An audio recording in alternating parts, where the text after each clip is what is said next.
Nós estamos na nossa segunda aula de liderança cristã. Matéria essa que nós temos por intuito de falar a respeito do chamado do líder, o seu preparo e o legítimo perfil que ele apresenta e que os servos de Cristo, observando, devem imitar. Eu postei alguns livros no nosso grupo e o último dos livros que eu postei sobre o pastor pentecostal, um livro muito bom. Ali desenvolve uma teologia prática na vida do pastor. Essa parte da teologia prática na vida pastoral é algo muito interessante, porque mostra dentro do que os apóstolos deixaram escrito em relação como se desenvolve um ministério e, por que não dizer, como deve se portar um líder evangélico, seja ele um pastor ou alguns obreiros que cooperam no corpo ministerial da igreja. No caso, nosso foco aqui mais é falar do líder pastor, e até mesmo esse livro, O Pastor Pentecostal, tem por mais interesse apresentar como é a vida de um pastor. Então, é um livro muito bom e baseado principalmente no livro, melhor, na carta de Paulo a Timóteo, nas duas cartas, na carta de Tito. E como é de ensinamento de João Calvino, ele reconhece a carta de Filemão também como uma carta pastoral, por ser uma carta pessoal do apóstolo Paulo para Filemão, lhe dando alguns conselhos em relação a receber o escravo fugitivo Onésimo. E é provável que a igreja de Colosso ela estava situada na casa de Filemão, por ser alguém de posses abastada. Então, possivelmente, a igreja de Colosso era na casa de Filemão. E alguns, como eu já falei, até o próprio pastor Luiz, ele já apresentou como a epístola a Filemão sendo uma epístola pastoral. É claro que ela não traz muitas diretrizes em relação a pastor, como a carta de Tito e a carta de Timóteo, mas são exemplos bons que nós tiramos para nós como portar com o nosso semelhante. E uma das coisas principais na vida de um obreiro é a maneira que ele trata o seu semelhante. Que se um pastor ou um líder ele trata as suas ovelhas de qualquer maneira, ele não é um chamado de Deus, ou então ele está exercendo de forma equivocada aquilo que Deus colocou na mão dele. Que a verdade não tem que ser dita que há muitos homens hoje que têm o chamado, mas por falta de preparo ou por falta de humildade, como a apostila vai mostrar, eles acabam tratando as ovelhas de qualquer maneira. E uma realidade todo pastor ele já foi ovelha. Então, se ele já foi ovelha, ele deve portar como alguém que cuida das ovelhas bem. O exemplo nós temos no Salmo 23, que Davi, ele era um pastor de ovelha. Se os irmãos observar todo o Salmo 23, se os irmãos for fazer uma exegese do Salmo, qual que era a visão de Davi? A visão de Davi era reconhecer que o Senhor era o pastor, que naquele instante ele era ovelha. Então ele entendia como era a vida de uma ovelha, a dependência que a ovelha tinha dele, era a mesma que ele tinha de Deus. E uma das coisas mais interessantes desse salmo, que quase ninguém observa, porque nós gostamos muito do versículo 1 e do versículo 4. O versículo 1 é: O Senhor meu pastor, nada me faltará. E o 4 é: Ainda que eu ande pelo vale da sombra da morte, não temerei mal algum, porque o Senhor está comigo, a tua vara e o teu cajado me consola. Mas o versículo de número 2 que fala que era para guiar ele às águas tranquilas, aos pastos vedantes. Aí fala assim, por amor do seu nome.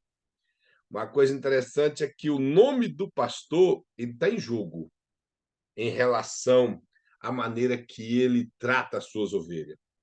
Então, por exemplo, quando ele é um bom pastor, as suas ovelhas têm prazer de falar que ele é um bom pastor.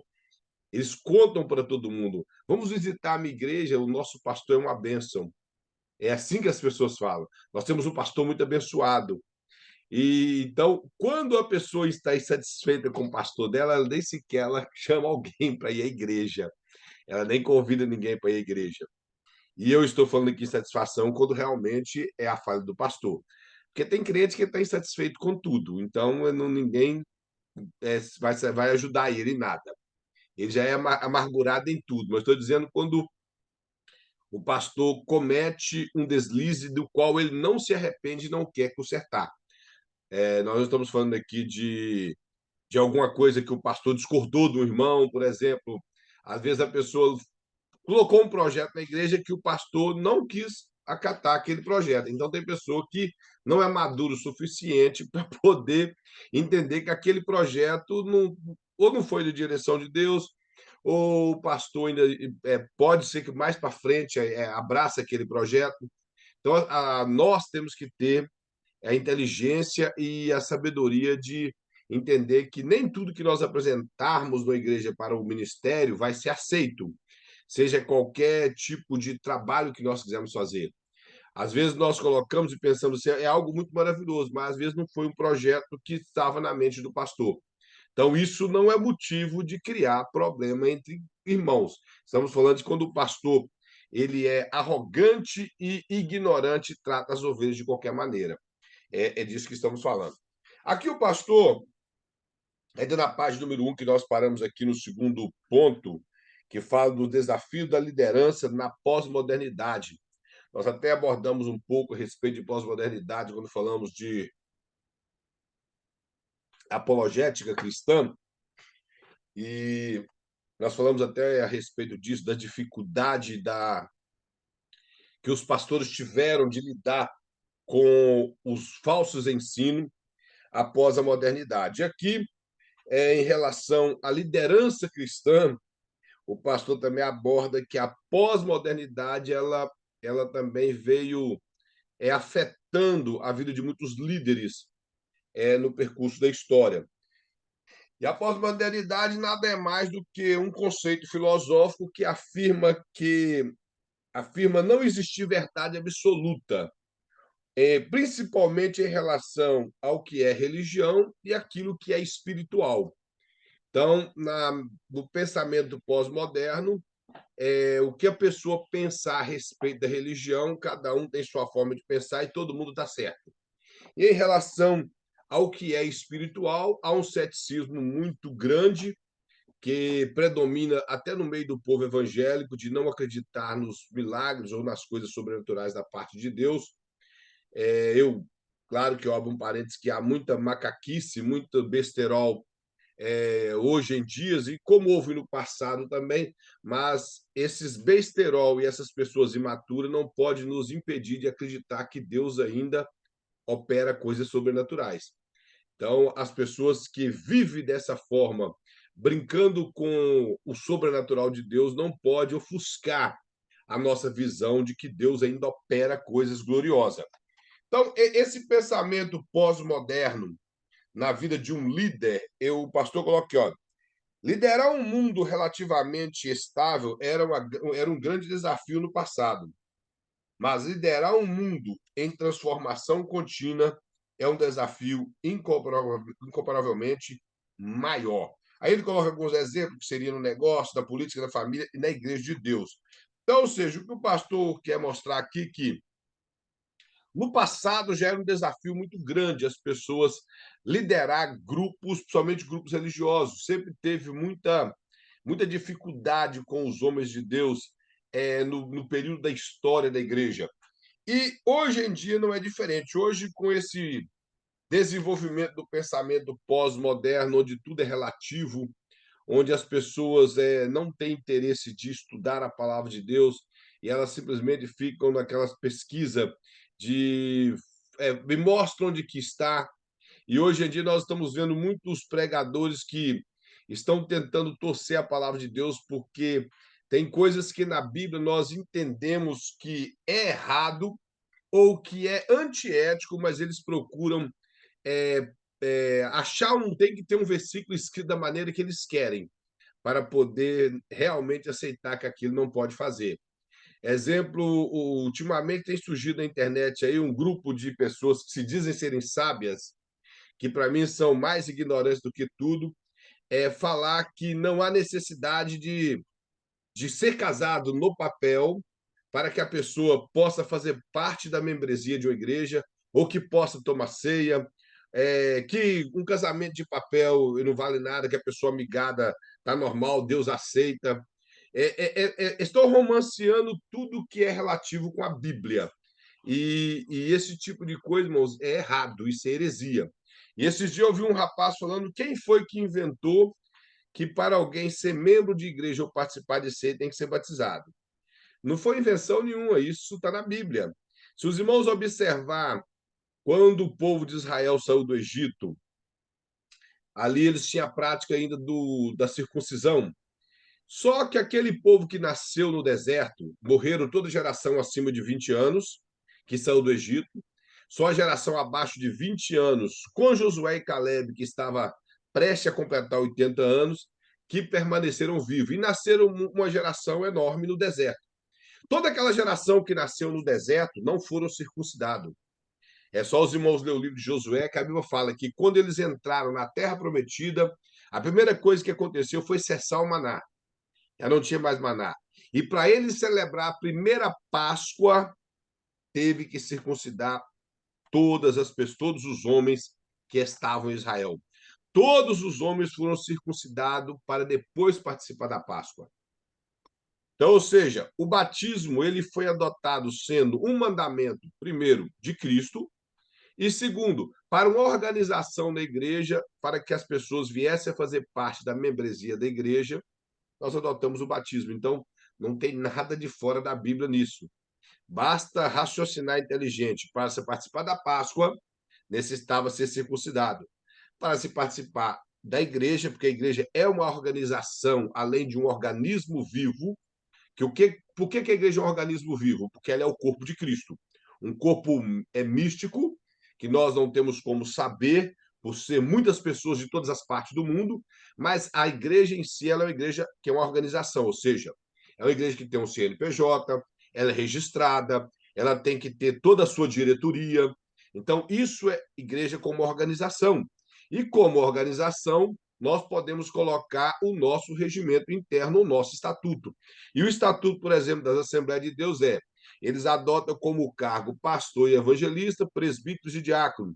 Para se tornar membro da igreja, precisa passar pelo batismo, do qual é feito em nome do Pai, do Filho e do Espírito Santo e por imersão. Esse é o sistema assembleiano. E É. para se tornar membro, tem que ser casado no cartório. Isso é, além de ser uma segurança para ambos os casais, é o que é normal. E um dia eu ouvi um camarada que fala que é pastor, que ele é. Ele lança um desafio toda vez que alguém entra e retruca ele pela Bíblia, ele já chama a pessoa de bolsomínio. Aí ele já apela para o lado do Bolsonaro. Ele faz uma questão teológica, alguém responde ele à altura e ele chama a pessoa de bolsominion. Ele vai já apela falando que a pessoa é bolsonarista. E, e ele falou que quer que alguém prova para ele na Bíblia, onde está na Bíblia, que um casamento foi feito no papel. Ele diz que o casamento do papel é coisa do século XX. Moço, isso é um erro com tanta ignorância, que é só ler o capítulo 24 de Deuteronômio. No capítulo 24 de Deuteronômio, Moisés fala que se alguém repudiasse a mulher, que também lhe desse carta de divórcio. Se era necessário lavrar um termo de divórcio, um documento que provava que essa mulher não pertencia mais àquele marido, nós não temos que ser inteligentes para entender que também tinha um documento que mostrava que ela era esposa dele.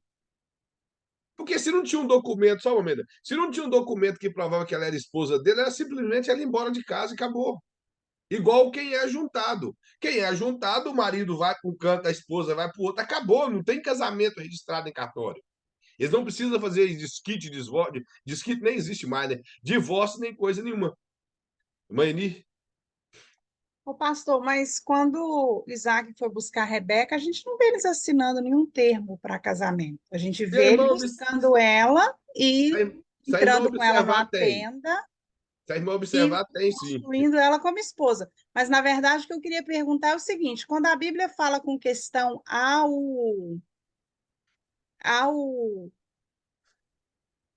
como foge, né? Posso? Ai, Jesus. Não, é porque você entrou no divórcio, mas a pergunta que eu queria perguntar é com questão à ceia, tá? Quando fala com Aham. questão à ceia, igual o pastor é, veio com o assunto aí da ceia, a Bíblia não fala assim, é, como que a palavra do Senhor fala? Analise o homem a si Assim mesmo? mesmo. Uhum. Então, assim, nós estamos acostumados a isso, né? Nós aprendemos assim, as igrejas, nós aprendemos através de outros e outros, e for passando de outros para outros. Mas eu já ouvi o que o pastor acabou de falar aí. E é um caso, assim, que deixou um questionamento. Porque se a palavra do Senhor fala que o próprio homem é que tem que fazer o análise, por que tem que ser o pastor ou quem está na direção da igreja que tem que analisar? Ah, você não pode, porque você não é casado. Ah, você não pode porque você é isso. Ah, você não pode. Se é a própria pessoa que tem que se analisar, quem é que pode dizer que ele não pode porque ele é casado? Porque ele não é casado, ele é amigado. Sim, eu entendo a pergunta da irmã, mas observando o texto de 1 Coríntios capítulo 11, ele é um texto dirigido a uma igreja. Irmão, está entendendo? Dirigido a uma igreja. Implicando que todos ali eram membros daquela igreja. Todos que estavam ali, nós observamos que o apóstolo Paulo disciplina um jovem por manter relação sexual com a madrasta dele no capítulo 5. Ele dá uma disciplina muito dura nele. E na segunda carta, ele dá a entender que ele deu uma disciplina, ele e a igreja deu uma disciplina muito dura em um grupo de pessoas, na igreja também, na segunda carta, mostra isso. Se a pessoa, no texto da ceia, mostra que ali era uma igreja formada, já era uma igreja formada. Então, possivelmente, todos ali passaram pelo batismo de João. O batismo era algo tão sério que no capítulo 19 de Atos, quando Paulo chega e ele fala a respeito do batismo com o Espírito Santo, o que, que eles falaram? Apolo e o grupo, que eram de 12 pessoas. Nós nem sequer ouvimos falar do Espírito Santo, nós somos batizados no batismo de João. Então, a igreja de Corinto já era uma igreja formada. Quando o apóstolo Paulo fala de examinar, nós podemos observar que hoje em dia há um erro muito grande em relação ao que é se examinar para a ceia. Tomar ceia indignamente não tomar ceia porque o camarada adulterou, xingou, porque hoje em dia os pecadão é adultério, fumar, roubar, fumar e beber já não está sendo tanto pecado mais não. Tem algumas igrejas que o povo bebe e fuma. O adultério, matar e roubar ainda está causando ainda os efeitos no meio do povo. Mas pecado é pecado. Falar mal é pecado, não amar é pecado, ser grosseiro é pecado, ser soberbo é pecado, e são coisas que nós não analisamos. Mas o pecado que o apóstolo Paulo está mandando se examinar ali, se nós lemos a partir do versículo 17 do texto da ceia, nós vamos ver que havia uma divisão entre a igreja por arrogância. Algumas pessoas tiveram alguns problemas na igreja, de maneira que os mais ricos, se tiveram algum problema com os mais pobres, que eles faziam uma chamada festa ágape, ou festa do amor, que era uma festa antes da ceia. Eles celebravam ali uma amizade para depois entrar no momento da ceia. Então, aquela festa ágape estava em falha, porque as pessoas estavam com problema entre eles, estavam com inimizade. O apóstolo Paulo até falou: chegou meu conhecimento pela família de Clói, que há dissensão entre vós, e em parte eu creio. Quando o apóstolo Paulo fala para examinar a si mesmo, é para que nós tenhamos menção correta do que é o corpo de Cristo. O que é o corpo de Cristo? É a igreja. Por isso que quando ele fala assim, que tome indignamente aquele que não examina o corpo do Senhor, o corpo do Senhor é a igreja. Ou seja, se eu não estou bem com a irmã e estou participando da ceia, eu estou tomando indigno. Vocês estão entendendo? Isso é tomar indigno. Então, nós estamos falando de uma igreja que já tinha um corpo de membro, já tinha vários membros, já eram membros da igreja. E a questão, como eu disse, nós não podemos, por exemplo, se chegar qualquer pessoa na igreja e falar, eu quero participar da ceia, e vai e participa. Que, inclusive, até na igreja católica, para poder tomar a hóstia, a pessoa tem que ser batizada lá na igreja católica. E existe padre, eu estou falando que eu já vi, eu nunca fui católico, irmão, mas eu já vi padre, uma vez um padre lá em Mendes Pimentel, não sei se o irmão conhece Mendes Pimentel em Minas. Aquele padre parecia até um pastor pentecostal. Ele virou, nós de vir passeio, que era uma missa na rua, veio aquele monte de moça de short curto, de blusa de alcinha, com decotes indecentes, e ele mandou todo mundo sair da fila e falou: Isso aqui não é palhaçada, vocês estão achando que isso aqui é o quê?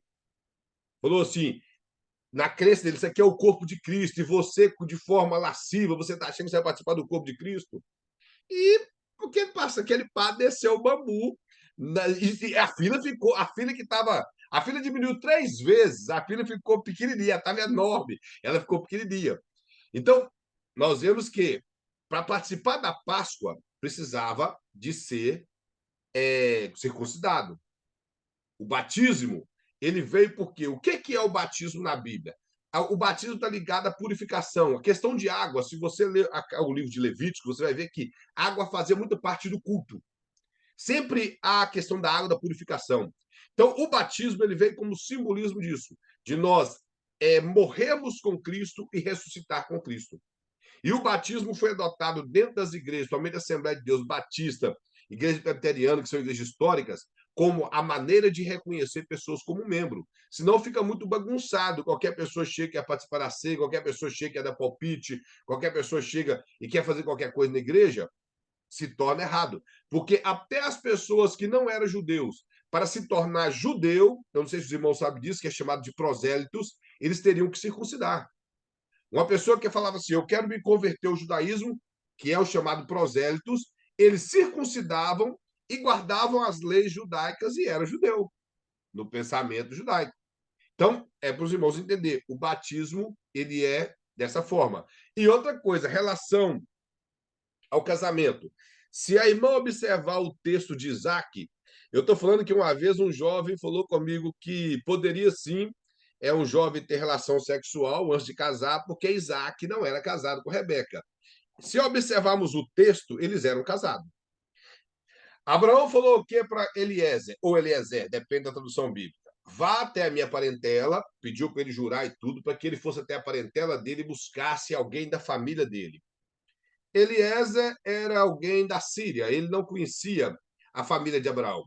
E em meio àquele caminhada dele, ele pede a Deus para prosperar o caminho dele, porque era o Deus de Abraão, que ele mesmo, talvez, o pouco que ele conhecia de Deus é através dos ensinamentos de Abraão. E ele chega lá e faz uma prova com Deus. Deus envia quem? Rebeca, que ele falou aquela que fazer isso, que me dá água, ainda dá água para os meus camelos. Essa é a mulher que eu vou levar. Quando ele chega na casa de Rebeca, na casa de Labão, do pai de Labão, se a irmã observar, ele dá 10 camelos, ele dá muito ouro, e ele fala que foi buscar ela. Ali foi assinado um termo de documento. Que, inclusive, eles tentaram ficar com ele lá vários dias, e ele chegou a dizer o quê? Eu preciso de ir embora. Eu preciso de ir embora, e ele já tinha assinado os documentos. Ele era como que, podemos dizer, uma pessoa do cartório que Abraão determinou para poder assinar os documentos e trazer Rebeca com ele. Porque, na época, se os irmãos observar, é, é, muitos juramentos que foram feitos entre Abraão, entre Isaac, com aquele povo ali vizinho, documentos eram assinados e era levantado algum monumento para provar que foi feito algo. Porque nada era feito só de boca, como muitas pessoas pensam. O povo não era homem da caverna, eles eram pessoas inteligentes. Então, termos sempre foram lavrados. Sempre foram lavrados termos, feitos em pedra. Então, eles tinham documento. Ali já tinha sido feito um casamento entre Rebeca e Isaac. Por isso que quando Rebeca vê Isaac, a Bíblia deixa muito claro que ela desceu e perguntou quem era, ele falou que era o meu senhor Isaac. Então já era o esposo dela que ela tinha casado, que ela conhecia só de nome lá na terra dela. Ela desce do seu cavalo e vai ao encontro dele. E a Bíblia fala que ele toma ela a patente da mãe dela e a Bíblia traz o termo conhecer, que quer dizer conhecer intimamente. Ele já era casado com ela. Inclusive, a própria mãe dela pergunta, o irmão dela, você irá com esse homem? Ela responde, eu irei. Não parece como você aceita casar com ele? Aí você fala, eu aceito. Não é parecido o termo? Então, já era casado. Eles eram casados porque Eliezer foi lá e fez todo o trâmite correto do casamento. E isso nós vemos também até no Novo Testamento.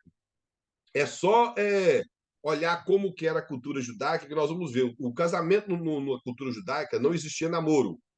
Os casamentos eram, infelizmente, arranjados, ou existia aquele rapaz que via a moça, interessava por ela, e pediu o pai dele, que era a questão, até disse, não importa a idade dele, se o pai dele era vivo, ele tinha que pedir o pai dele para ir na casa da moça, pedir o pai da moça, ela em casamento. Ele pagaria o dote, é, teria entre 6 a 1 ano, 6 meses a 1 ano, para construir uma recâmara para ele. Se ele fosse muito rico, ele construiria com 6 meses. Se ele fosse um pouco menos abastado, ele construiria em 1 ano. Durante esse 1 ano, ele enviaria um amigo, que era um amigo mais chegado dele, para ficar indo na casa da noiva, provar da comida dela, levar presente para ela, levar perfumes e dar relatório de como estava a construção, para que ele pudesse possuí-la após ele terminar de construir sua recâmara. Tudo isso já era lavrado um documento. E esse documento é lavrado que ela já era considerado um noivado, mas ela já era esposa dele.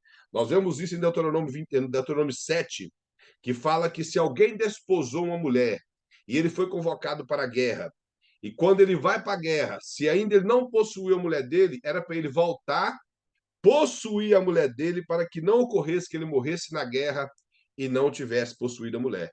Então, a Bíblia, ela esclarece, é só ter um pouquinho de paciência e buscar os versículos certos, nós vamos entender que casamento, desde a época bíblica, já tinha um documento assinado, já tinha papéis feitos, de maneira que não era. E uma das coisas que nós observamos é, se fosse simplesmente juntar, por que Jesus disse para a mulher samaritana que o homem que tu vives não é seu marido? Os irmãos lembram desse texto?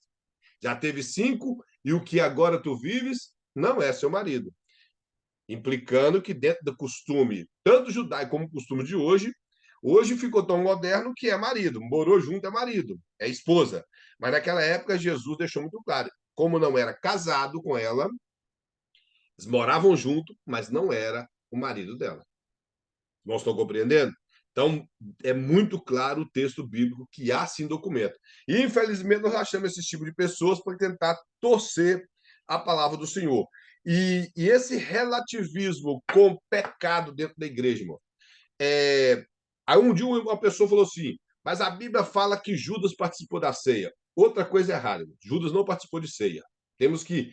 Aquele texto que está ali, a última ceia, aquele negrito, aquilo não está na Bíblia. Aquilo foi colocado com fins didáticos pelos organizadores da Bíblia. Quando separou a Bíblia em capítulo e versículos, os pais da igreja, os estudiosos, os teólogos, resolveram. Na verdade, não foram os pais da igreja, foram os teólogos, porque a Bíblia foi dividida em capítulo em 1225 e em versículo em 1555. Então, esses estudiosos colocaram esses títulos em negrito para facilitar para nós. Eu até falei na aula passada que alguns têm erro. É só os irmãos observar. Tem uns que até pula parágrafo, que o parágrafo, eles separam ele um do outro, separam o versículo que está complementando, isso nós vemos muito em Romanos, principalmente. É só a gente observar o texto. Tem a suposta parábola dos 10 talentos, que quando você faz a soma dá 8, não dá 10, que fala que a um foi dado 5, a outro foi dado 3, e a outro foi dado 2, e a outro foi dado 1. Então, 5 mais 2 e mais 1 dá 8, não dá 10. E lá está o título, Parábola dos 10 talentos. Os irmãos estão entendendo?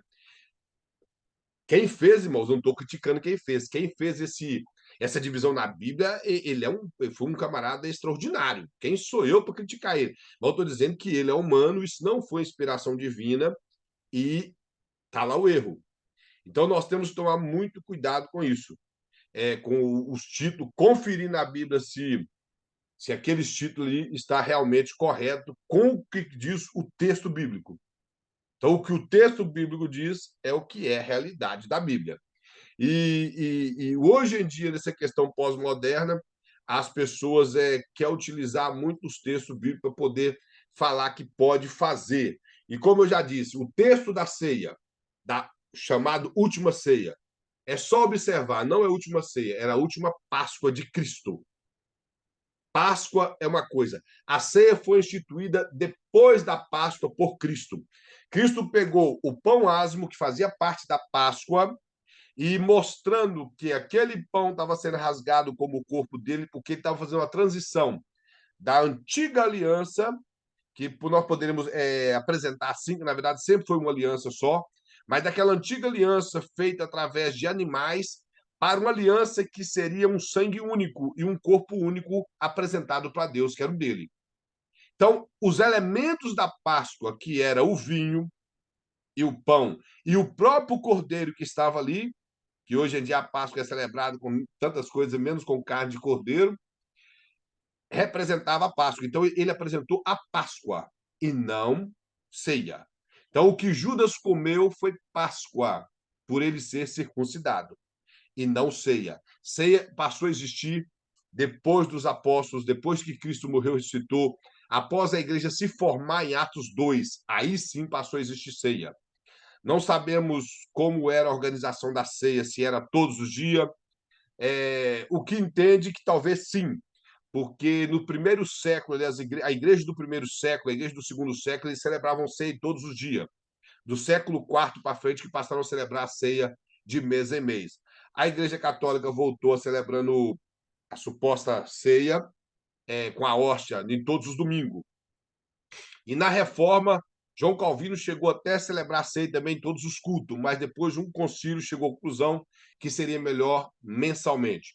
E as igrejas parece que adotou isso e as igrejas celebram ceia de forma mensal. Isso não importa, irmão. Ceia pode ser celebrada todo dia, mensalmente, semanalmente, porque a ceia é um memorial.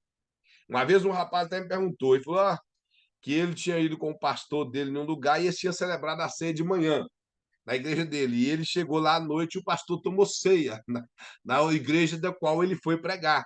Se aquilo estava certo. Eu falei, ceia é memorial, meu irmão. Você pode tomar ceia o dia inteiro, se você quiser. Se você for numa igreja de manhã, tiver ceia, você toma. Se você sair de lá e entrar em outra e tiver ceia, você pode tomar. Se você realmente está com o coração voltado para um memorial de Cristo, que ele morreu, ressuscitou e voltará para buscar a sua igreja, e você está realmente em comunhão com esse corpo místico de Cristo, você pode tomar ceia toda hora, não tem problema. Só que o pessoal tem um pouco de dificuldade com isso. E um rapaz veio falar para mim que não há problema porque Judas tomou ceia. Irmãos, não tomou ceia. Judas participou da Páscoa. A pessoa fala assim, mas Jesus sabia por que Jesus deixou ele participar da ceia. Ele participou da Páscoa, não da ceia. E mais, Judas, vamos dizer que Judas participou da ceia. Ele foi lá e traiu Jesus. E depois se suicidou. Então, nós temos que entender, irmão, que a ceia ela é um momento que ela é um momento de memorial, um momento que nós tiramos para recordar de tudo que Cristo fez por nós, do que ele passou por nós, e acima de tudo, de que ele voltará para buscar a sua igreja. E isso é uma Santa Ceia. É algo tão magnífico que nos faz sair da terra e entender tudo o que Cristo passou por nós e a esperança que ele nos dá. Então, ou seja, ele nos arrancou das trevas e ainda nos dá a esperança que ele voltará. Isso é Santa Ceia. Então, a ceia tem que ser dada assim, de maneira que a pessoa não batizada e o não crente vai interessar a batizar e aceitar a Cristo para poder participar disso. Se nós banalizarmos a ceia, porque o mundo pós-moderno acha que está normal, as igrejas vão ficar algo estranho. E quando nós estudamos, já falei, irmãos, a história da igreja, paramos em algum tempo que realmente marcou a história da igreja, nós vamos ver que a união com o mundo fez com que a igreja sofresse bastante. E hoje não é diferente. Nós vemos aí que a igreja tem sofrido, e o maior problema que hoje em dia muitos pastores falam são os pensamentos de lá de fora, de ideologia de gênero. Que é ideologia de gênero. Bom, isso tudo é errado? Tudo errado. Mas a nossa preocupação tem que ser com a igreja, com o que está acontecendo na igreja. São mundanos, são pessoas que estão debaixo do sistema governado pelo diabo. A igreja não, a igreja é governada por Cristo. Se alguma coisa infiltra na igreja que atrapalha o andamento da igreja, é culpa nossa. Então, a pós-modernidade, na vida de muitos líderes que não têm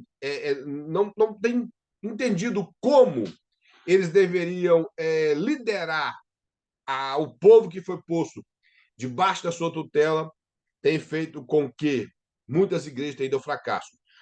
Uma das coisas principais na vida de muitos líderes, sabe qual que é? A minha igreja não está crescendo, então eu tenho que começar a imitar as coisas do mundo. Irmãos, nós temos que lembrar de uma coisa. Tem igreja, irmãos, que ela vai crescer, e crescer saudável. Tem igreja que vai crescer saudável, mas tem igreja que não.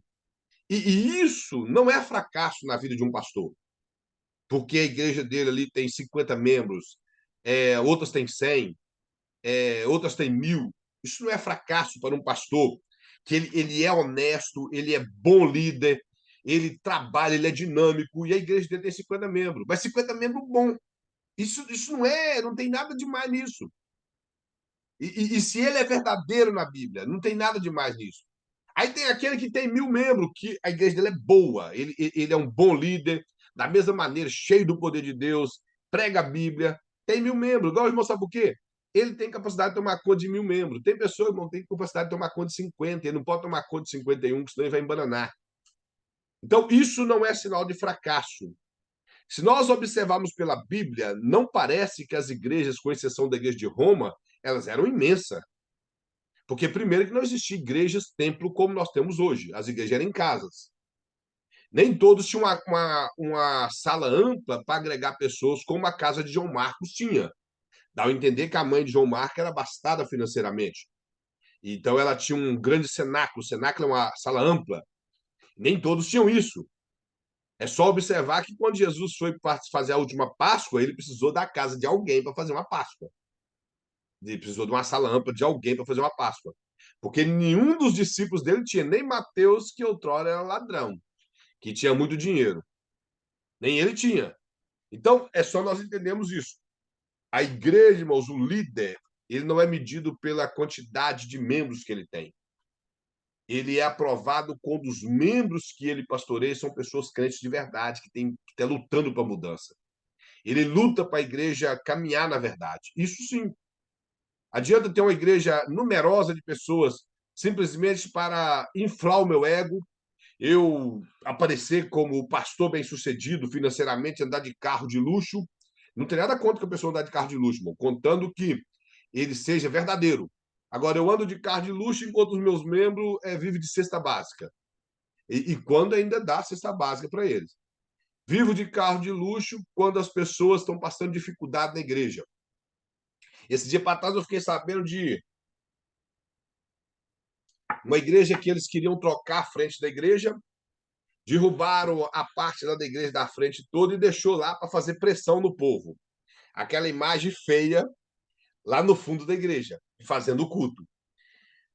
Aí, de repente, veio um suposto pregador e disse que Deus tinha dito que 7 pessoas iam se levantar ali naquela igreja, naquela manhã, para comprar a frente daquela igreja.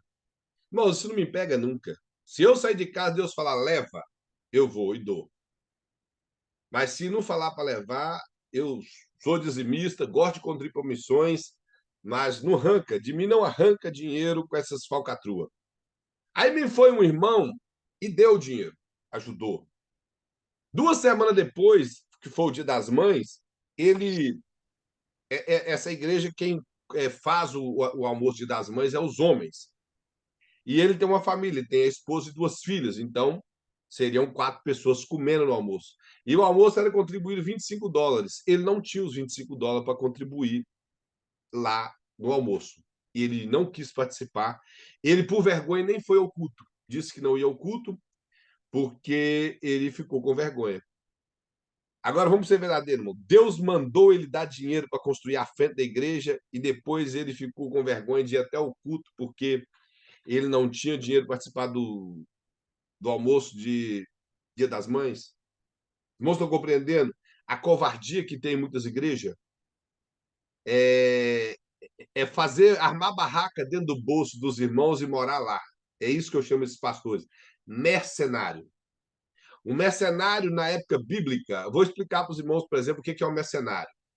Os irmãos já leram João 10, com certeza, que tem o título do bom pastor. Jesus narra essa história do bom pastor, que ele vem, aluga um aprisco, coloca as suas ovelhas ali. Possivelmente esse pastor era casado, tinha afazeres, ter que voltar à sua casa. Então ele aluga um local. Havia alguns pastores que construíam um espaço de pedra e ele ficava sentado à porta, à entrada das ovelhas. Então, por isso que o próprio Jesus narra esse texto: eu sou a porta. Porque hoje nós vamos construir um curral, nós ali construímos um portão e colocamos lá. Como os currais naquela época, os apriscos eram provisórios, não havia necessidade dele construir um portão e colocar ali. Primeiro que ele estava na natureza que não lhe pertencia, não era terra dele. Então ele teria que fazer um cercado e ele ficar na frente. Outros construíam aprisco, e esses apriscos que eram construídos, eles alugavam.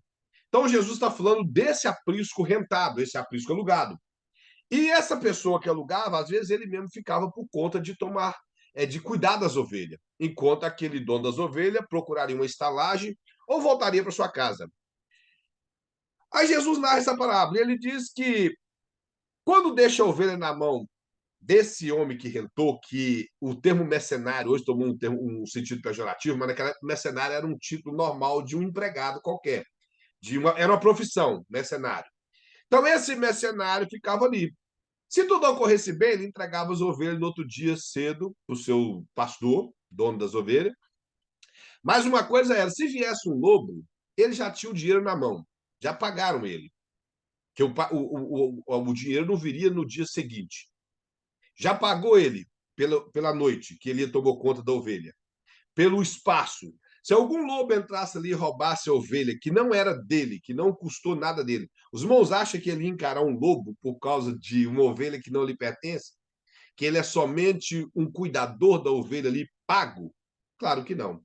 Por isso que Jesus fala que o mercenário, quando vê vir um lobo, ele foge, ele corre. A ovelha não é dele, ele não está preocupando com a carne da ovelha. No outro dia, ele vai chegar, entregar a ovelha e falar: o lobo veio aí e levou duas. E o dono da ovelha vai ter que simplesmente entender que ele não vai dar vida. Por isso que Jesus fala que o bom pastor, ou seja, o dono da ovelha, o que cuida da ovelha, aquele que ama a ovelha, que convive com ela, ele dá a vida para as ovelhas. Mas o mercenário não. E hoje a figura aplica a quê? As pessoas, por exemplo, que estão nem aí com as ovelhas, não estão importando, ele quer viver da lã das ovelhas, ele quer viver do lucro que a ovelha dá. Isso é mercenário. Isso são pessoas que não estão importando com o que está acontecendo com a alma de ninguém. É só nós olharmos o quadro aqui na América. As pessoas são vazias de Bíblia, são rasas. Nós vemos muitas igrejas onde a liderança é rasa, as pessoas não têm conhecimento bíblico. Eles não têm interesse pela Bíblia, desprezam a Bíblia, eles gostam de movimento. Se chegou alguém ali gritando e falando que está vendo, está vendo, sei lá o quê, é isso que importa. Eu estou vendo. Esses dias atrás aí uma irmã me ligou e falou comigo assim: eu gostaria que o irmão me desse um parecer, porque eu estou muito nervosa esses dias. Eu falei: vai, eu não tenho nada a ver com o nervosismo de ninguém, não. O que eu posso ajudar a irmã, que a irmã está nervosa? Ela falou: porque um irmão chegou na igreja para pregar e me chamou na frente e disse que eu vou ter uma filha, sendo que eu sou ligado já tem 14 anos. Eu falei: ah, irmã, Deus é poderoso para poder dar uma filha para a irmã se a irmã não tivesse nem útero. Mas a pergunta é: a irmã tem interesse de ser mãe novamente? Ela falou: não, eu já sou mãe de 3 filhos, já grande, tem 2 netas, eu não tenho plano nenhum de ser mãe novamente. Eu falei: então entenda uma coisa, Deus não usou a boca desse rapaz. Ele falou coisa dele, ele viu a irmã é nova, ele pensou: essa menina é a que eu vou julgar nela, ela é casada, então é nela que vai esse chute. E ele chutou para o lado errado. Agora por quê? É assim que agrada o povo. É desse tipo de coisa que muita gente gosta. A igreja que prega a Bíblia, as pessoas não gostam, não são todas, as pessoas não gostam por quê? Porque a Bíblia nos corrige. Nós queremos ser corrigidos, irmão? Vamos ser verdadeiros? Não. Se o Espírito Santo não nos convencer que nós precisamos de mudança, nós não queremos ser corrigidos.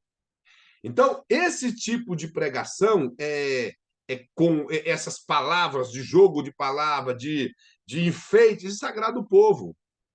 E esse é a maneira que isso é a maneira que o povo quer hoje para ter suas igrejas cheias. Então, as pessoas não estão preocupando com o desafio pós-modernismo de ser verdadeiro com a Bíblia. de pregar a Bíblia, de falar da Bíblia.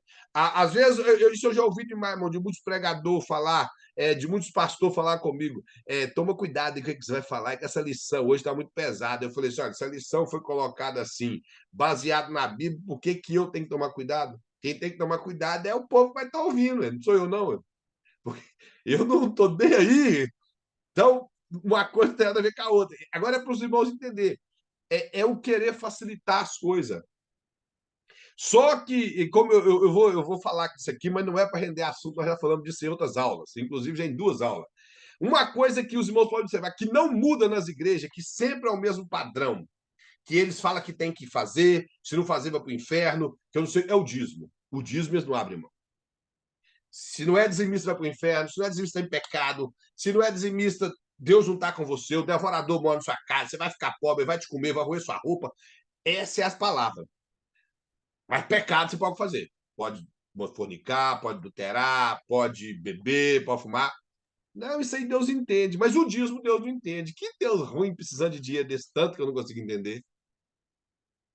Eu tô mentindo, irmão. Se a questão do dízimo, eles não refrescam do dízimo. Se você não der, coitado de você, está perdido.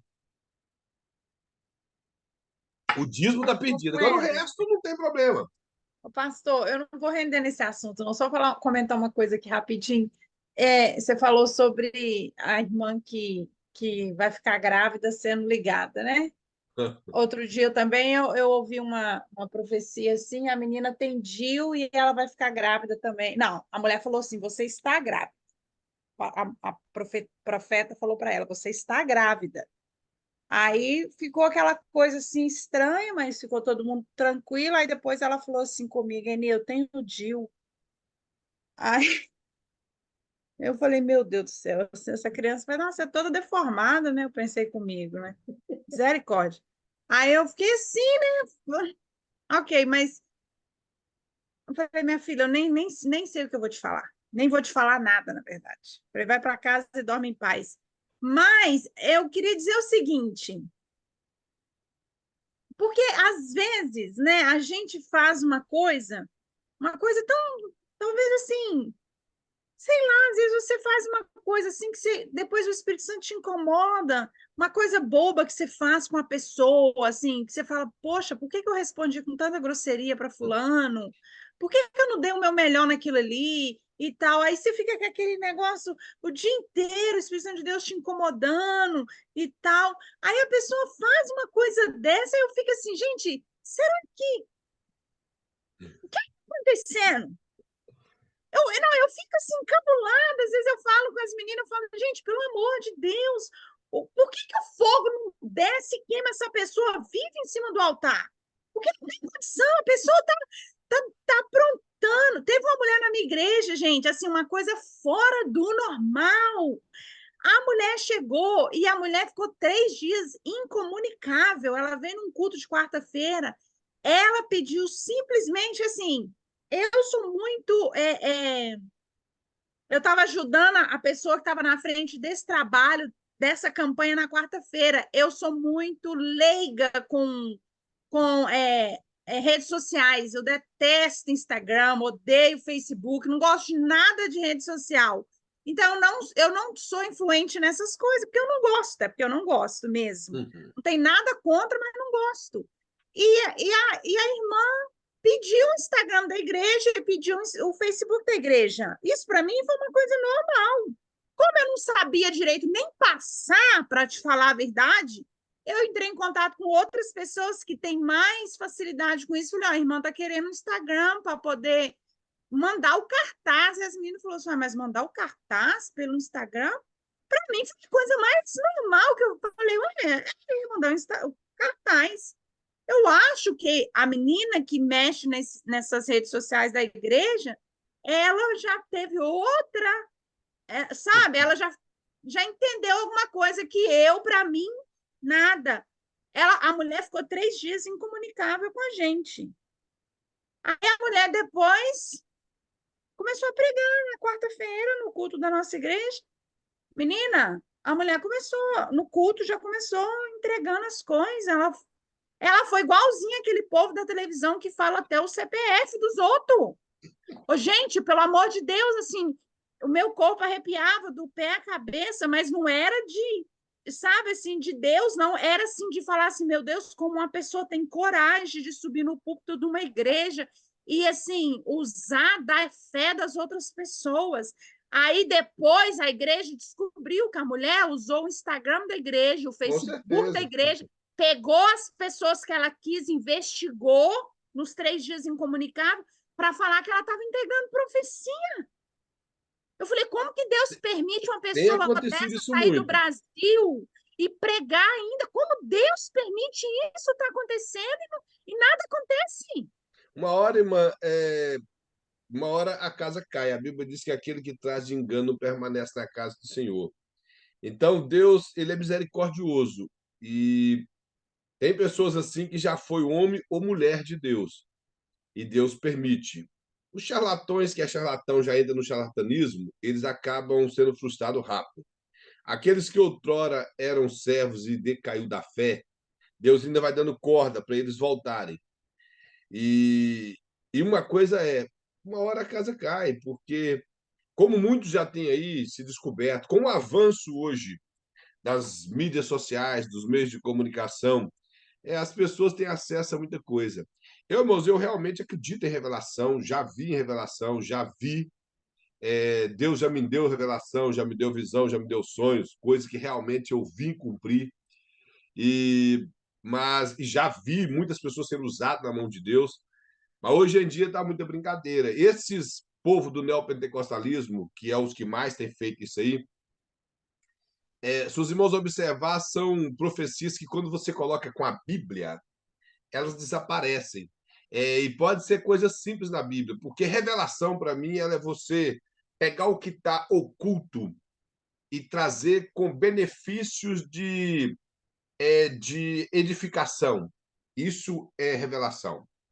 Ela tem que me edificar ou me exortar. Se uma revelação, simplesmente o camarada chegar e falar assim, ó, Deus me fala do seu CPF, é número tal, tal, tal, tal. Eu, na verdade, eu não sei. Se eu não abrir meu telefone e checar no meu telefone se meu CPF é aquele, eu não sei. Então, para mim, vai ficar do mesmo tamanho se você falar que é. Eu não sei nem a placa do meu carro, que a placa do meu carro é igual enorme, então nem sei ela de cor mais. Então, se ele falar a placa do meu carro, por exemplo, ele passou no estacionamento, viu a placa do meu carro, tem uma placa de canérica, assim, assim, assim. Eu só vou saber que minha placa é de canérica, mas o número eu nem sei, então eu não vou manifestar. Agora, a verdade é, o camarada virar e falar assim: aqui tem uma irmã que chama Eni Abreu, o carro dela é tal, com a placa tal. A irmã tá aí, a irmã manifesta vai na frente. O que é que isso é edificação para a irmã ou para a igreja? A irmã sabe que a irmã tem o carro? Sabe? A irmã sabe que o nome da irmã é Eni Abreu, não sabe? Então, que palhaçada é essa? Aqui me mostra um irmão, o nome dele é Alto. Ele é casado com a fulana de tal, tem um filho tal, tal. Ele foi lá no Instagram e viu que ele é casado com a fulana e tem um filho. Aí agora, ele sabe que o nome dele é Elton, ele sabe que ele é casado com a irmã fulana, que não, aí que não pode nem esquecer isso mesmo. Se ele esquecer, está perdido. Então, então, qual é a vantagem disso? Eu saber o meu nome, eu saber o número do meu CPF, da minha casa, a rua que eu moro, irmão, isso não traz edificação, eu não estou perdido. Eu não estou precisando de comprar nada para saber o número do meu CPF naquele momento. Então, são coisas que não têm edificação. Revelação, capítulo 2 de Daniel. O rei Nabucodonosor teve um sonho, esqueceu o que sonhou. E aquilo perturbava ele. Ele convidou todos os sábios, ninguém pôde. Daniel entrou em oração após uma ordem de assassinar todos os sábios. Ele entrou em oração com seus 3 amigos, Ananias, Misael e Ezarias. Deus revelou para Daniel. A Bíblia fala que foi para Daniel, que deu muita sabedoria a todos os 4, mas a Daniel deu sabedoria em sonhos e revelações. Revelou para Daniel o sonho e a interpretação. Irmãos, não é uma tarefa impossível, se não for da parte de Deus. Alguém sonhou. Quando a gente sonha, que a gente esquece, já é difícil de lembrar. Imagina outra pessoa ter sonhado. Aquilo sim é revelação. Deus mostrou o sonho, todo o sonho para Daniel, e deu a interpretação do sonho. Isso sim é revelação. Agora, esses negócios de hoje aí, e eu já vi, irmãos, revelação da parte de Deus, já vi. Esses negócios de hoje aí, que esses homens aí, que essas mulheres que vêm do Brasil, com essas mentiradas, esse tipo de coisa tem afundado as igrejas. Nosso irmão Elton tinha colocado aqui em relação à ceia, ele frisou um assunto bem importante aqui, o versículo bem importante, que fala que quem toma indignamente toma sua própria condenação, que isso realmente é muito válido no que nós estamos falando no início, e que, devido muitos tomarem de forma indigna, havia muitas pessoas enfermas na igreja e muitos que dormem. Esses muitos que dormem aqui é um eufemismo que Paulo usa de pessoas que já haviam morrido por tomar a ceia indignamente. Então, é muito sério. E como alguns revelam cura que não sabem nem se estão doentes. Irmãos, hoje com essa também esse. Os irmãos vão me desculpar, mas eu vou falar nesse termo. Com essa besteira de postar a vida toda na rede social, as pessoas têm facilidade muito de saber. Se for lá, irmão, no meu Instagram, no meu Facebook, o profeta que vim entregar para mim não vai ter muito sucesso, não. Lá não tem nada. Lá tem foto que não diz nada, lá não tem nada. E, inclusive, eu fui numa igreja que, como eu ministrava escola bíblica, e quando na época da pandemia nós começamos a transmitir a nossa escola bíblica, permaneceu transmitindo. Eu acho que alguns iam lá e pesquisavam, porque para mim eles não entregavam profecia, não. Eu não entregava, estou falando sério, eles não entregavam, não. Eles rodava. E teve um dia lá que eu pensei, Deus não está gostando de mim, não. Entregou profecia para todo mundo do banco que eu estava e pulou. Eu falei, você está de brincadeira comigo. Falei com Deus, não estou te entendendo. Eu realmente não estou entendendo o senhor, não. E todo mundo aí recebeu e eu não. E falei, eu não sei se eu estou brigando com o senhor, se eu estou reclamando, mas eu então realmente, esse camarada aí, não, o senhor não está usando, não. E falei, se o senhor estiver usando, o senhor vem e me repreende, porque eu não estou acreditando, não. Eu pensei, mas por que que ele me pulou? Estou falando sério, irmão. Pulou eu porque ele viu, possivelmente ele viu um dia que eu estava até falando desses negócios, tá, direto eu falava, falei muito. Irmão, se tem uma coisa que eu sou, é bater nesse tipo de coisa. E falso profeta, que é o que torce a Bíblia, e esse bando de charlatão mentiroso que prega por dinheiro. Se tem um negócio que eu falo com vergonha, que o maior número de pastores que prega por dinheiro são assembleianos. Falo por vergonha. Os assembleianos é o que mais tem pregado por dinheiro. Se for para dar nome, eu dou nome de um monte. Que se depender de mim, eles não pisam em nenhuma igreja que eu pastorear ou que eu tiver ao lado de um pastor para indicar ele. Não pisa. E teve uma vez que teve na igreja que eu estava, e veio uma irmã e falou assim: irmão, tem dinheiro? Eu falei: tenho, mas se for para contribuir para o pregador fulano e tal, não vou dar. Falei com ela assim: eu tenho dinheiro para mim, eu trabalho, eu não estou aqui para ficar pagando. Ela falou: não, irmão, misericórdia, tem que ajudar. Eu falei: minha irmã, deixa eu falar uma coisa. Eu não tenho simpatia nenhuma com esse pregador, porque primeiro ele não prega nada, depois que ele é um camarada que ele tem mensagem preparada para cada igreja. Então, para mim, ele não é um homem de Deus. Então, eu não vou ajudar. Falei, que tire do caixa da igreja. Foi a igreja que convidou. Por que que eu tenho que pagar? Pastor Kleber, Sim. o negócio é que eles vão nesses congressos enormes e fica filmando. Aí quando sai dali, o nome deles já alcançou um certo. Aí não é menos de US$ 10.000, US$ 5.000. E o cara, Sim. para ganhar isso aqui na América, ele tem que trabalhar Ah, 2 meses para comer mas, e tal. E o cara vem, passagem paga, lugar para dormir bem dormido.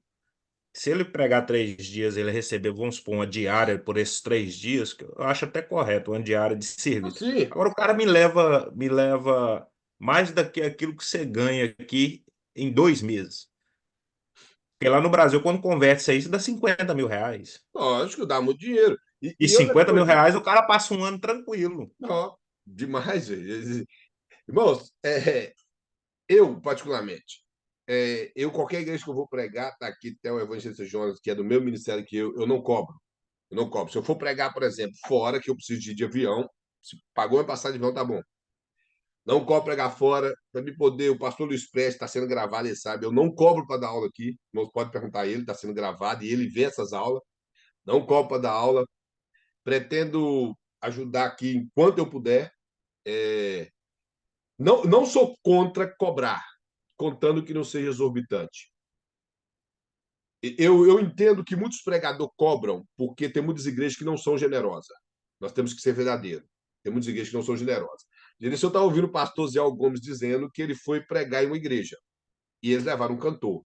Eles deram 7 mil reais para o cantor e 100 reais para ele. Os irmãos estão entendendo a gravidade das coisas? 100 reais para ele, que não deu para pagar a gasolina do carro do irmão que levou ele. E 7 mil reais para o cantor. Então, tem pregador que acaba dando um preço pelo fato da desonestidade da liderança da igreja.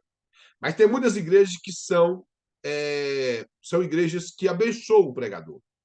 Eu falo que isso já aconteceu comigo no Brasil, muitas vezes, de chegar na igreja para pregar e eles me abençoar sem eu cobrar nada. Me abençoar e dinheiro que eu imaginava que estava além do que se fosse para mim cobrar.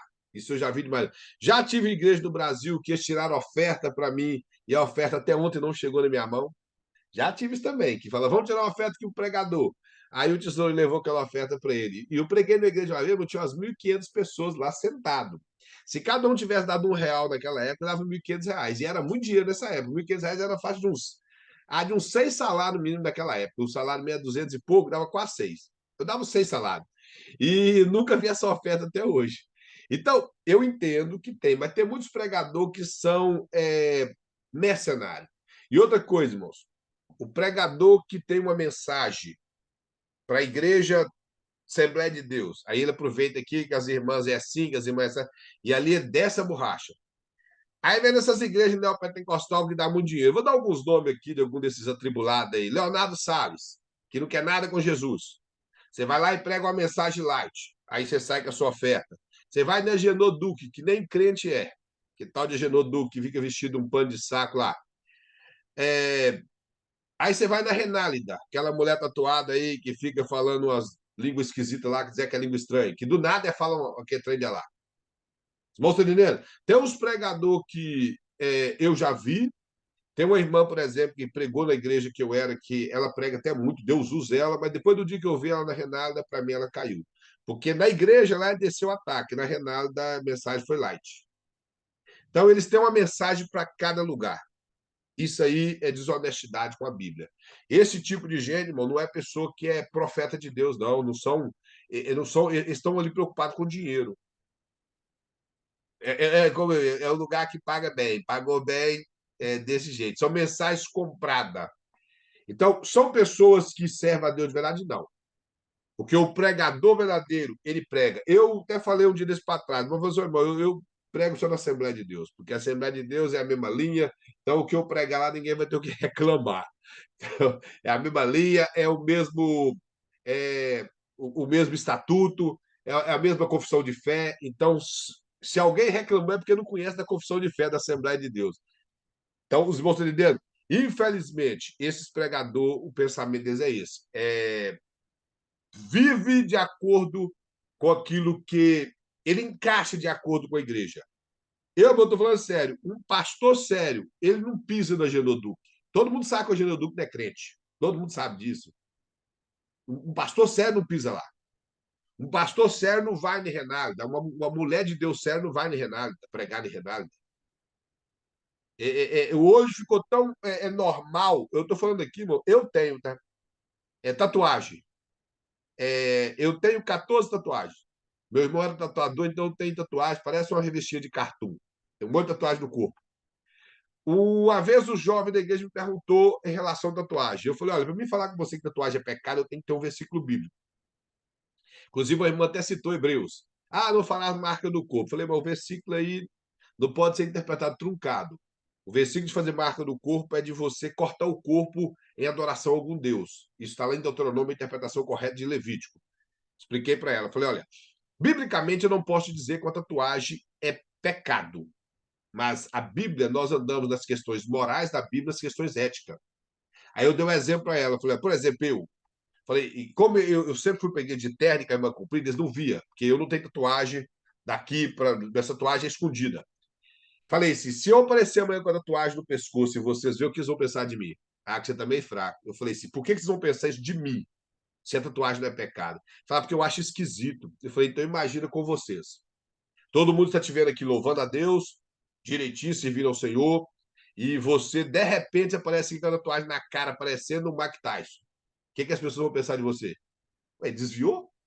Irmãos, isso aconteceu comigo uma vez no Brasil. Eu andava só de roupa social. Um dia, eu estava na esquina. Eu comprei, por alguma razão, tinha anos que eu não vestia calça jeans. Comprei uma calça jeans no Natal e usei.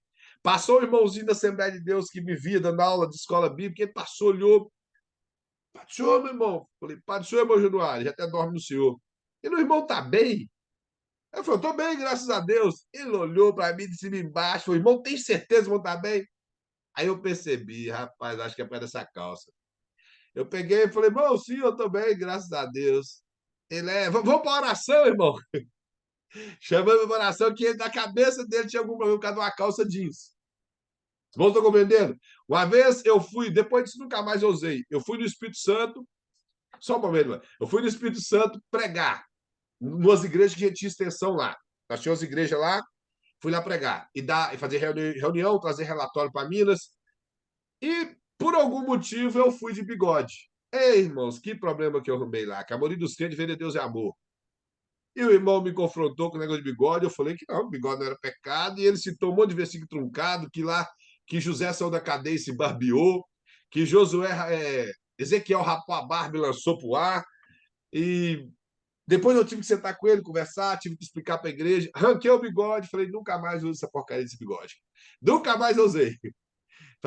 Falei, aqui na América um dia eu deixei por um propósito, mas nunca mais usei bigode. Eu usava bigode, nunca mais. Porque eu não sei se os irmãos lembram, a Assembleia de Deus, os irmãos usavam bigode, os homens.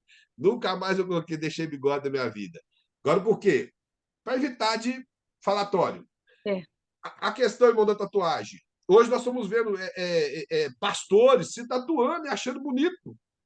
Andando aí todo tatuado, e camisinha coladinha no corpo, calcinha coladinha no corpo, e se sentindo os boizinhos da igreja. É. Os boizinhos de Jeová. Você falou alguma coisa? A respeito de tatuagem mesmo, assim, o que eu penso, aí é uma dúvida que eu queria que vocês me ajudassem, o pastor me ajudasse.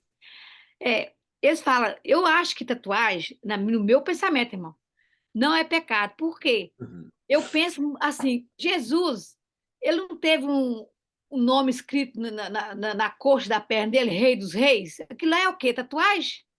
Na verdade, o texto lá, se o irmão observar, está escrito assim: e ele tem sobre a coxa um manto que está Então, escrito Rei dos Reis, Senhor dos Senhores.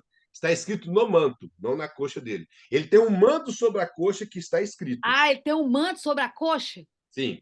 E E eu também nós falava temos que entender que João estava vendo uma visão. João estava assim, vendo uma visão. tá, isso aí mas ele não tinha escrito, não, o João que estava vendo a João visão. estava tendo uma visão, que é uma diferença, por exemplo, Paulo teve uma aparição de Cristo, João teve visões. Se os irmãos observar, sempre no livro do Apocalipse fala, me levou em espírito em tal lugar e ele teve uma visão. Então, o que João viu de Cristo foi visão.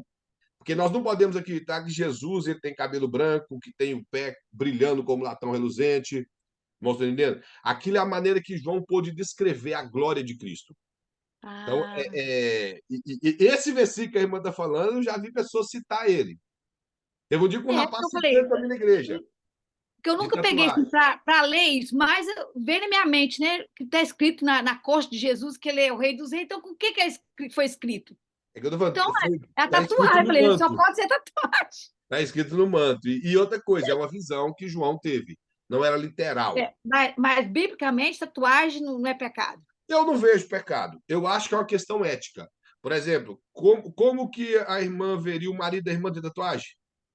Não, o meu marido nunca teve, não tem Então, como que a irmã tatuagem. imagina Mas o que meu filho, caçula, eu tenho 3 filhos, rapaz, tudo casado, já 36, 35, 30. Esse caçula tatuou. Ele acompanhou os primos dele quando eu cheguei aqui.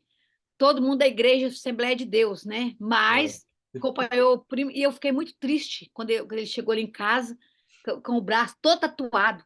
E hoje ele tem. Aí agora, hoje ele. Que é caro, né, para fazer isso, né? Agora ele aham. fez tudo É caro. direitinho, já casado já ele.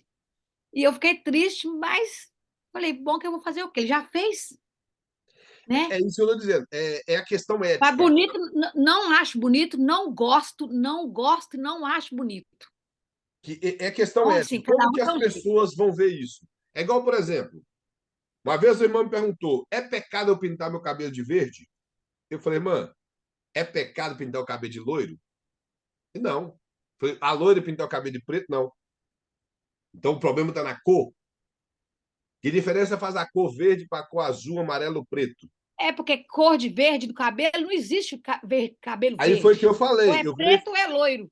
Eu fui virei e falei, Ou é mano, preto ou agora. loiro ou castanho, Eu falei, ó, o né? cabelo, a cor de cabelo normal é preto, é loiro. Tem Loiro. alguns que é agraciado com o cabelo meio parecendo com cinza.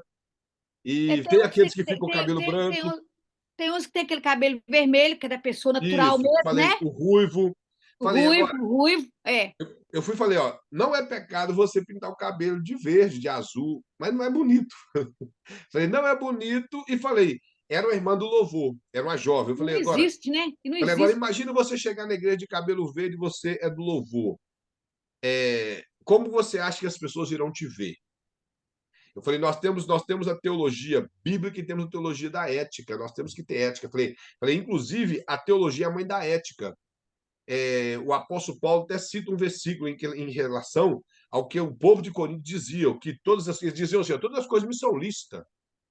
Aí o apóstolo Paulo Mas vai nem dar a tudo, resposta. Realmente todas as coisas são lícitas, mas nem tudo convém. nem tudo convém. Então, tem coisas que não há necessidade de a gente fazer. Que qual a razão que eu vou pintar meu cabelo, vou deixar meu cabelo crescer aqui, fazer um moicano e pintar ele de azul e chegar na igreja ali e pregar. Quando eu for pregar, irmão, ninguém vai prestar atenção no eu pregando, vai prestar atenção no meu cabelo. Então, nós temos que tomar cuidado. Esse tipo de coisa tem dificuldade na vida dos líderes, irmão. Porque esse tipo de pessoa sempre pergunta, então me prova na Bíblia, me prova na Bíblia. E quando É. você mostra essas questões éticas, eles não querem aceitar. E mesmo quando você mostra na Bíblia, eles ainda não aceitam. Mesmo se você mostrar na Bíblia, eles ainda não aceitam. Aqui na página 2, no primeiro parágrafo, fala assim: ó, no mundo pós-moderno, o líder ideal deixou de ser aquele que tem todas as respostas e conhece o caminho para se tornar naquele que tem a habilidade de motivar seus liderados para buscarem, juntos com ele, a solução para os problemas, o caminho para se atingir o objetivo.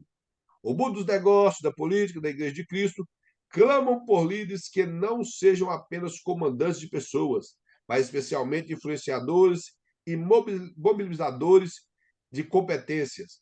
Neste contexto, a principal virtude do líder é a humildade, para deixar de ser a estrela da primeira grandeza e fazer-se servo da equipe. O pensamento que devido a esse avanço pós-moderno, o avanço da ciência, do iluminismo, as perguntas, as coisas que tentam dificultar a vida de um líder, fala aqui que ele deixou de ser aquele líder que trazia respostas e conhecimento. Porque nesse período de tanto avanço de conhecimento, havia muitas perguntas. Muitas perguntas. Então, ele deixou de preocupar em trazer respostas. E hoje a preocupação dele é mostrar habilidade para os seus liderados de maneira que levam eles a solucionar problemas e ter uma visão no seu objetivo. Há alguma coisa de errado? Isso falo que eu acho que não. Nós temos que ter um objetivo e alcançá-lo. Temos que lutar para alcançá-lo. O apóstolo Paulo até fala isso na sua carta aos Filipenses. Porém, quando nós deixamos de trazer respostas adequadas para as indagações espirituais do povo de Deus, o povo de Deus começa a perecer. Que a Bíblia diz que o povo perece por falta de conhecimento.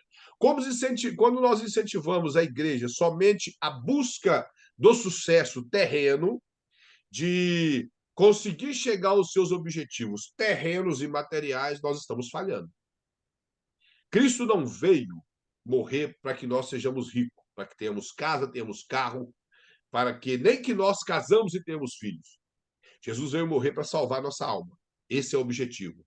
Então, a morte de Cristo não é para que ninguém tenha carro novo, para que os seus projetos se concretizam, projetos terrenos.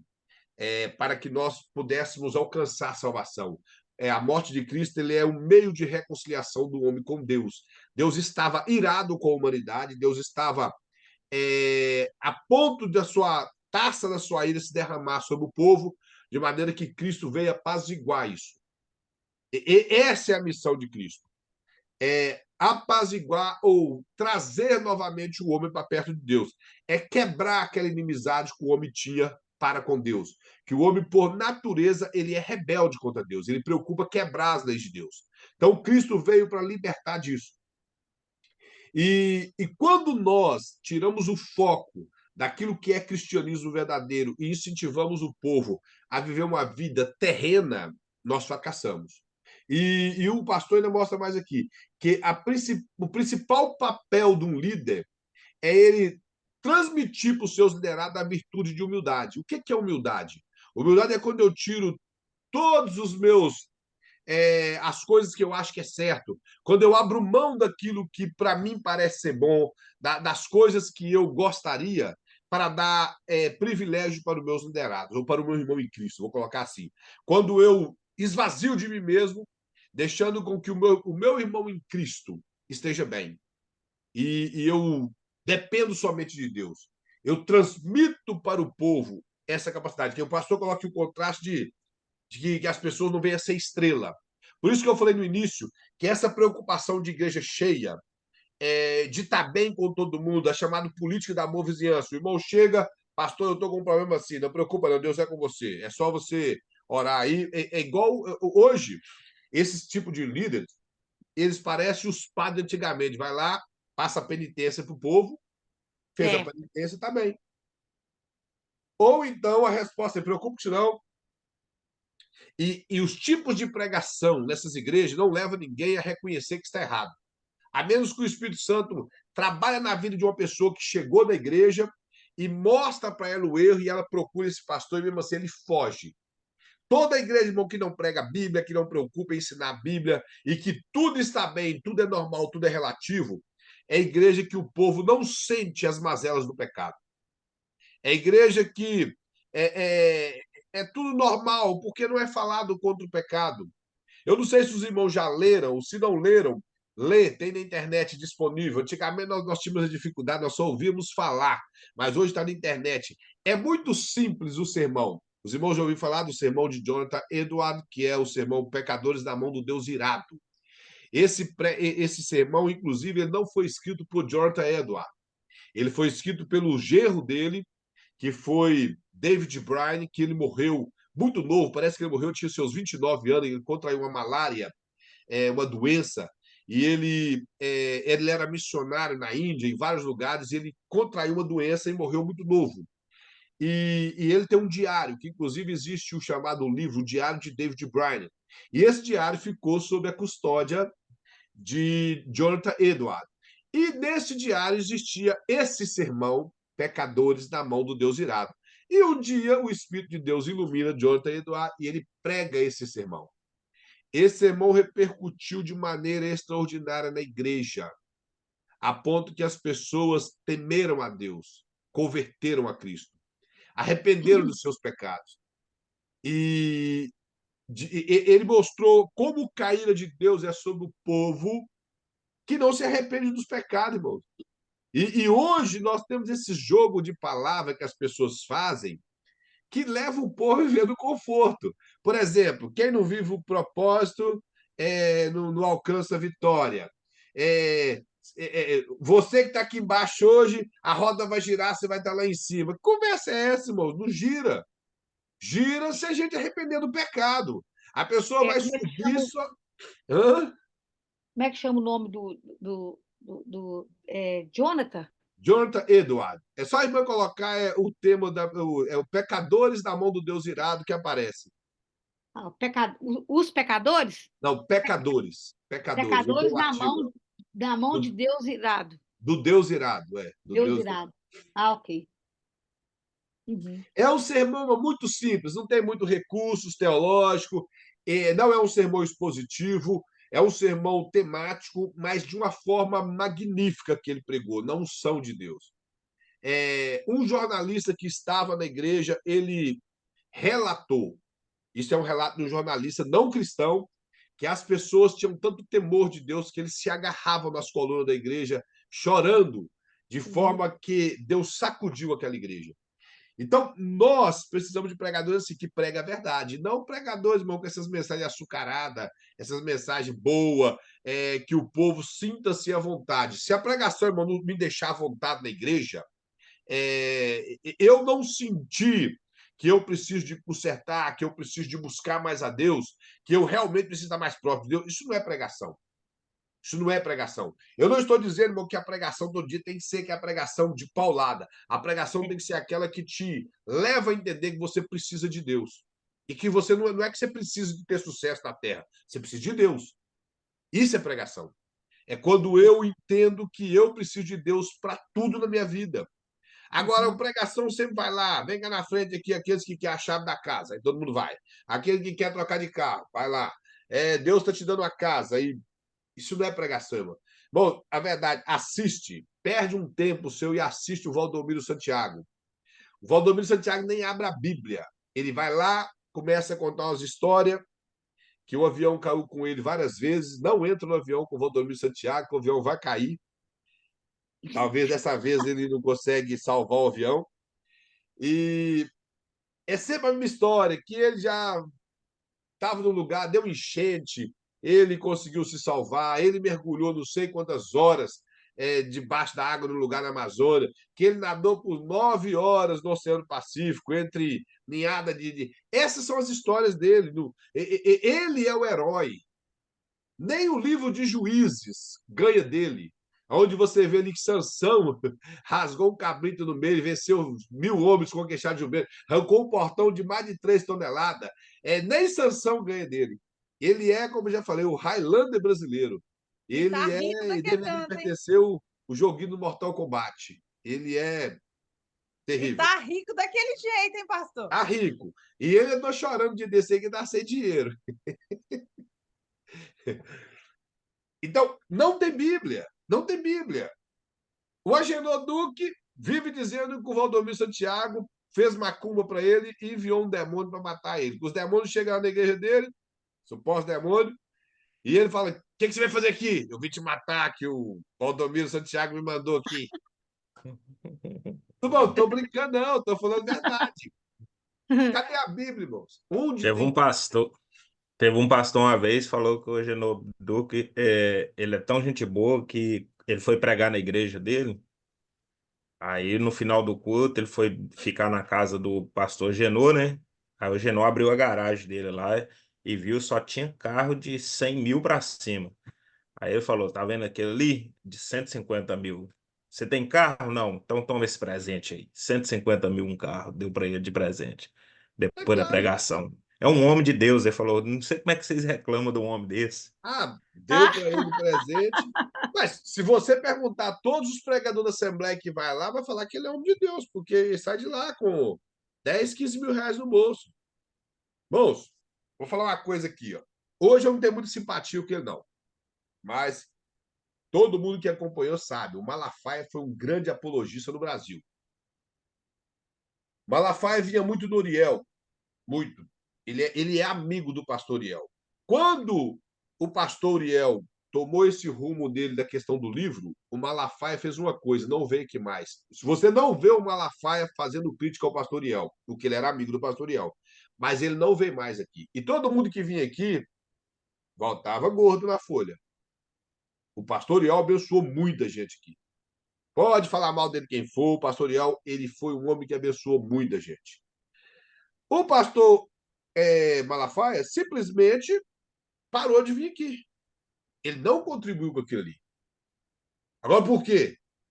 Porque naquela época ele realmente era um homem de Deus. Ele era um camarada que estava aqui por causa de anunciar a Bíblia, pregar a Bíblia. Verdade. Não estou entendendo? Então, o que aconteceu? Quando ele discordou, ele parou de vir. Parou de vir. Alguns que não vêm mais é porque o Uriel não tem dinheiro para dar vez mais. Por isso que eles não vêm. A igreja não tem mais condição, perdeu quase todas as igrejas, então não tem recurso, aí eles não vêm. Então, ou seja, o homem de Deus, ele não vai na igreja com essas coisas, ele vai na igreja porque ele quer pregar a palavra de Deus. Se vier a oferta que for, ele vai, se ele quiser pegar, que ele pegue, mas que ele seja verdadeiro. O fulano é um homem de Deus? É. O fulano não é homem de Deus? Não é, não. Eu preguei na igreja dele, mas ele não é homem de Deus, não. Acabou.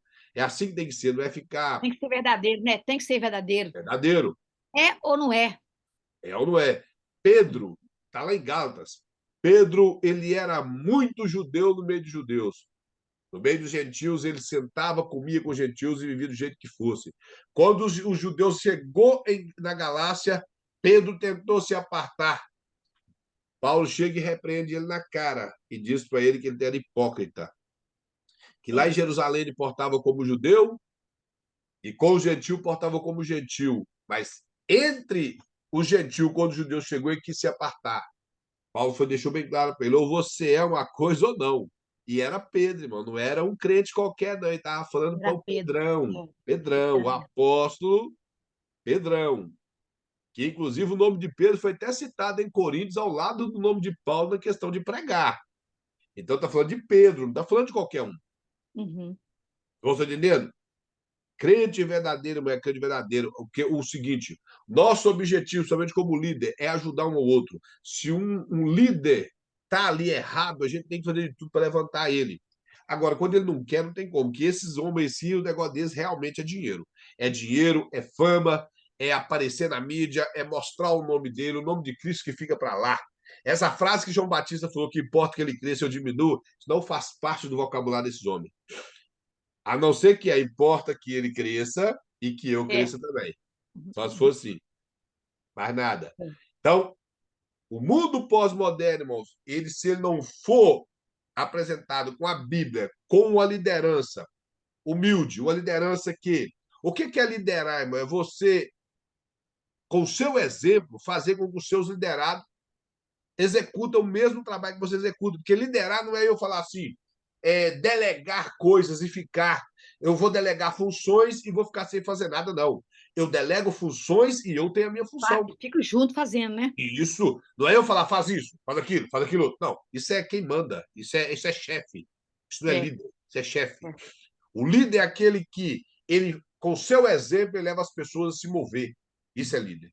Então, o pastor é da mesma forma. Ontem eu até conversava com a minha noiva, que eu tive na igreja em Fall River, de um pastor amigo meu, e às vezes eu fico até meio doente, porque eu já fui diácono há muitos anos atrás, e lá vi a igreja era um templo, hoje está num templo novo, mas o templo que eles tinham alugado antes estava um templo muito velho, que inclusive parece que ele foi demolido.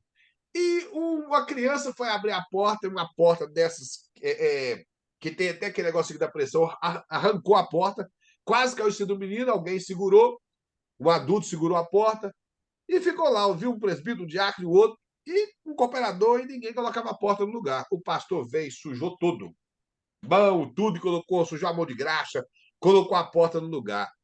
Aí eu olhei para dentro, vocês não têm vergonha na cara, não? O pastor, se eu colocar essa porta aí com 2 diáconos aqui, um presbítero e 2 cooperadores, o pastor precisou de fazer. Falei, pelo amor de Deus, irmão. Falei assim, o pastor não é quem está mandando, não. Mas vocês viram a porta caindo, o pastor nem estava aqui na hora, ele precisou de chegar e fazer. É. Estão entendendo? Mas isso, quando ele saiu, eu não falei perto dele. Pastor, ele fez, para ele foi normal, aquilo é algo dele. Mas eu já vi pastor que senta e parece um rei. Uhum.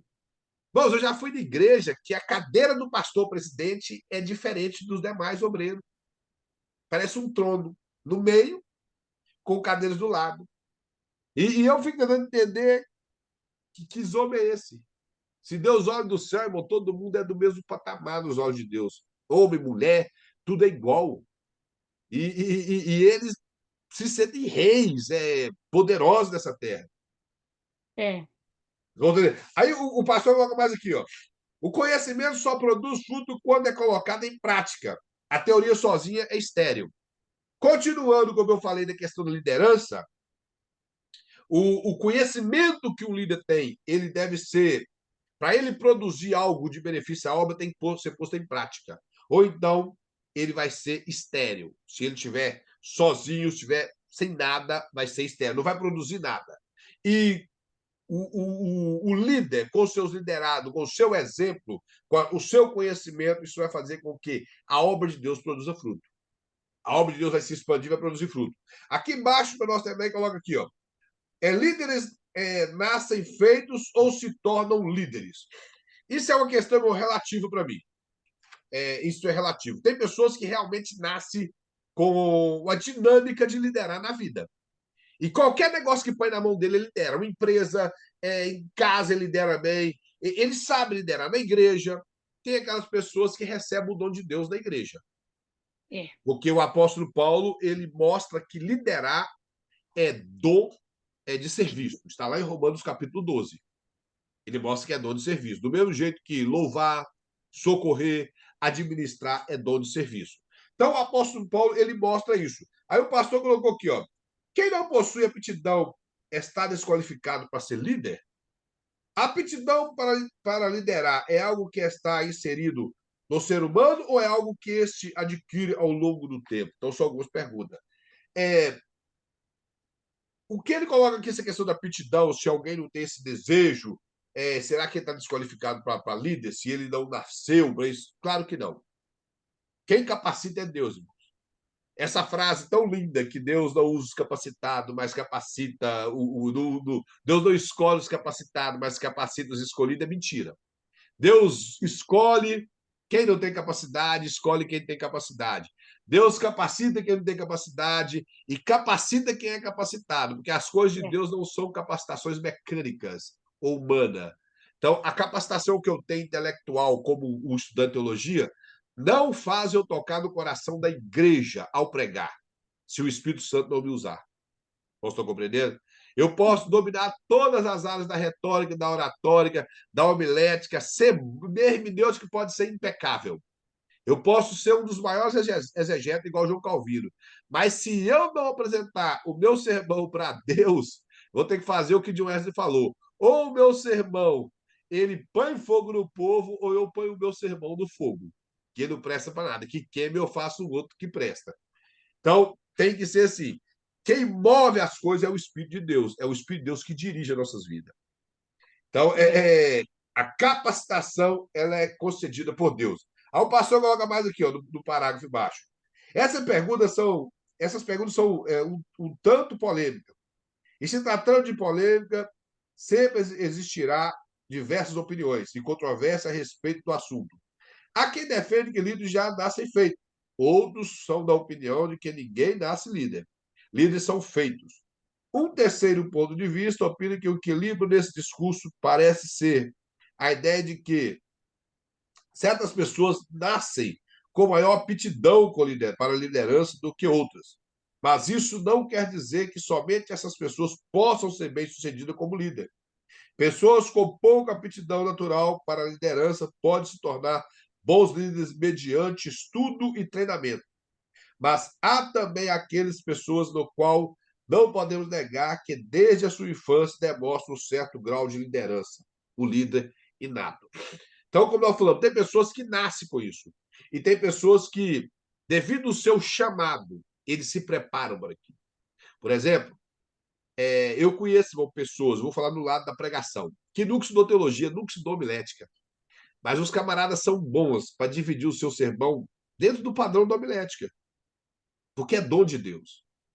Como conheço pessoas que fizeram teologia, que estudou comigo e até hoje não sabe expressar bem o sermão que ele faz. Ele vai lá e copia um sermão bonito, mas na hora de pregar ele não consegue pregar, porque ele não tem o ministério.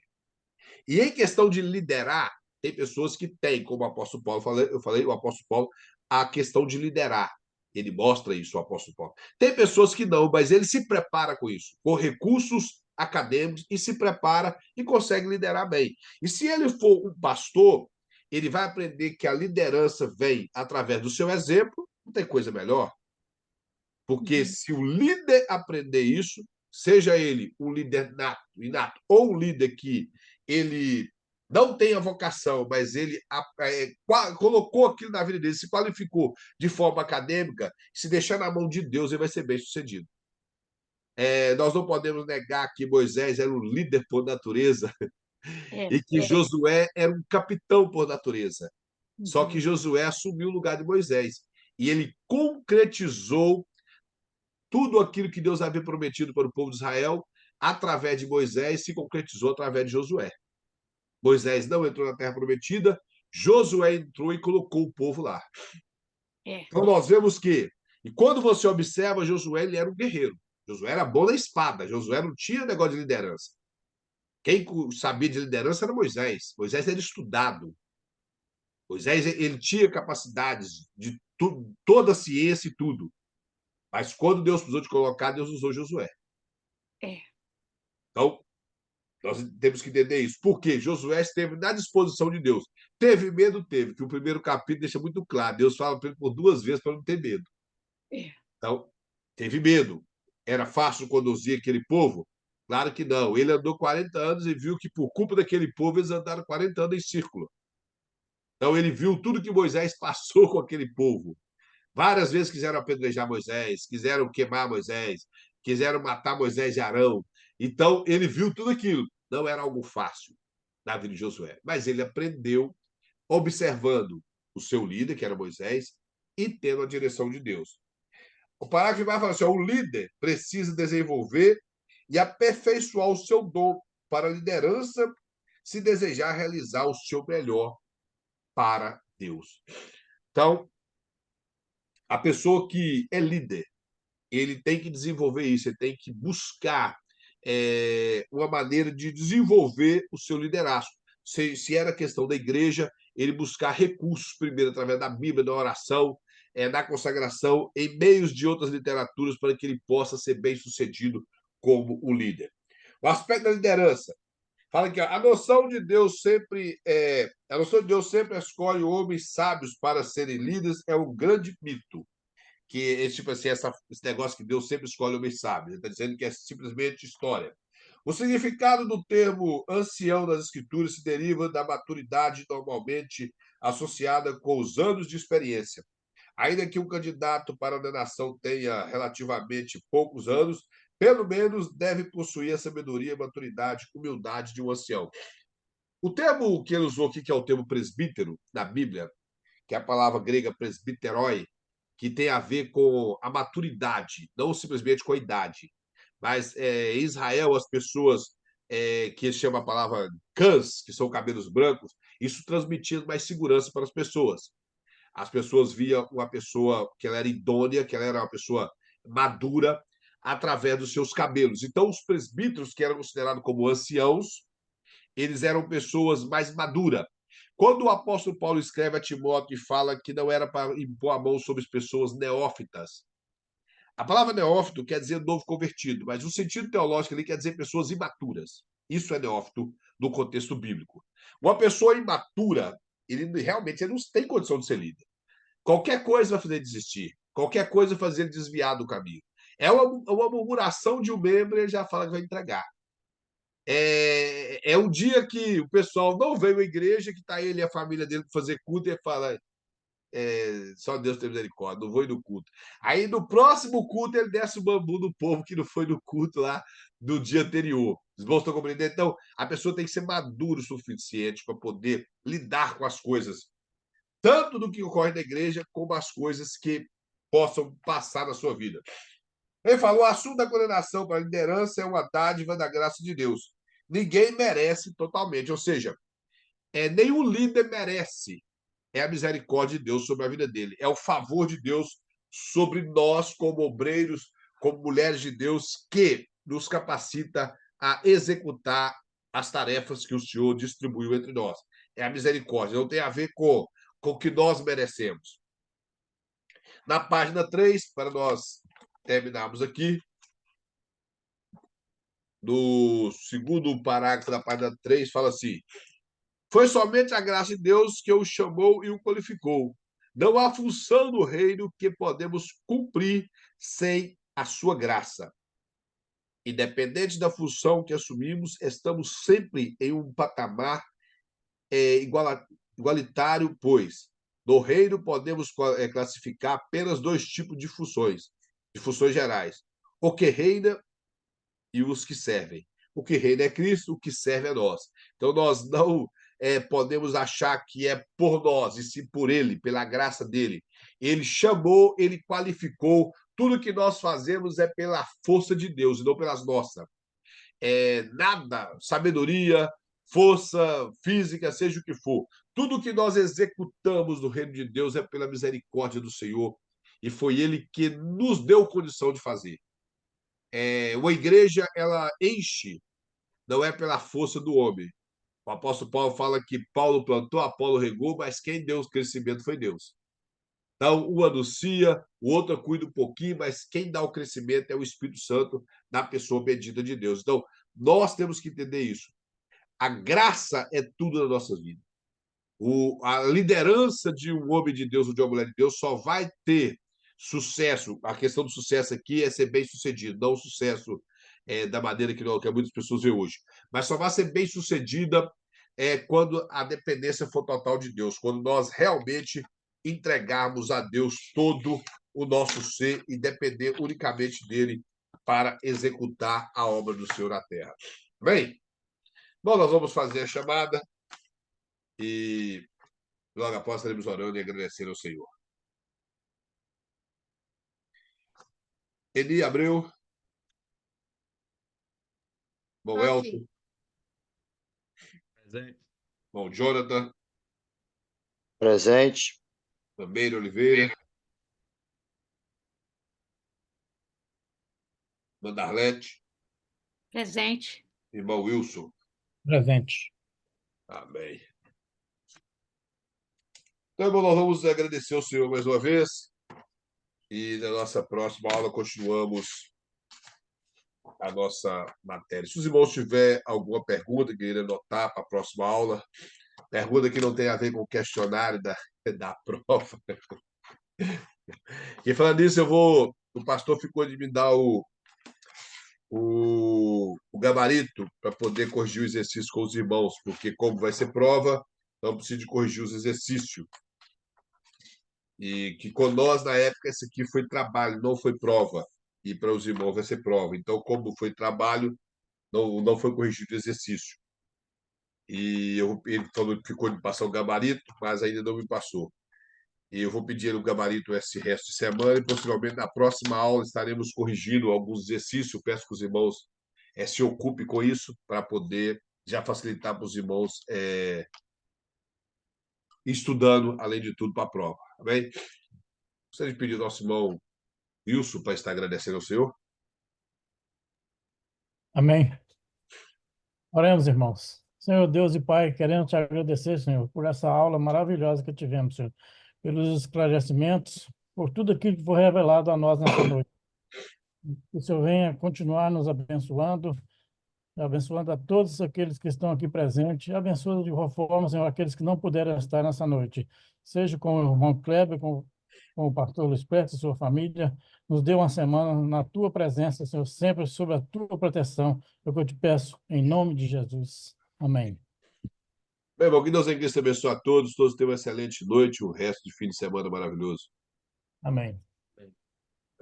Amém.